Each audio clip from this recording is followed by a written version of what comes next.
Malapit na rin ang end ng Season 3 kaya tiisin na lang natin. Anong rank nyo na? Magkano na-invest nyo dito sa Clash of Coins? Pero ang malaking tanong dito, kailan ba talaga ang ending ng Season 3? At kung worth it ba talaga yung time, effort, at pera na nilabas mo para sa consumables? Kung tatanungin nyo ako kung magkano na-invest ko dito, kulang-kulang $100 na rin. Pero G lang, kasi galing din naman yun sa rewards ko noong Season 2. Pero paano na lang ang mga new players? Kaya pa ba ng bulsa nyo? Para sa akin, worth it naman yan pagkatapos ng Season 3. Katulad ng Season 2, naka-accumulate ako ng 10,400 na OWB. Last December, piso pa lang ang halaga ng isang OWB noon.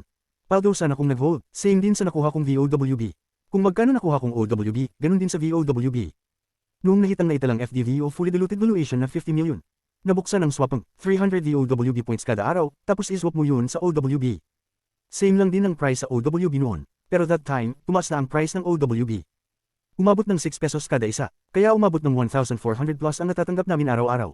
Sa akin, umabot yun ng isang buwan. Total na naging profit ko dito, umabot din ng 80,000 pesos. Ang na-invest ko lang dito ay $20, pero yung pinang-invest ko na yun, galing lang din sa ibang airdrop na sinalihan ko. Kaya wala akong nilabas na fund na galing talaga sa bulsa ko. Sa mga magtatanong kung anong rank ko at ilan AP ang naipon ko. Ito yun, rank 757 at 700,000 lang naman ang naipon ko that time. Hindi ko pag-aanong sineseryoso yun kasi may trabaho pa ko. Kaya mga bossing, kung naglalaro ka na ngayong Season 3, ituloy mo lang. Malapit na rin mag-end ang season na ito. Ito lang muna, see you sa next insight ko. Pasupport mga bossing itong munting kalukuhan ko sa YouTube channel.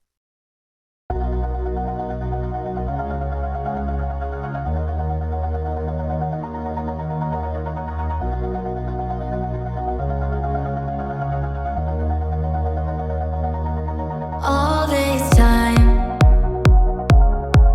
I've been holding on so tight, 'cause all that I do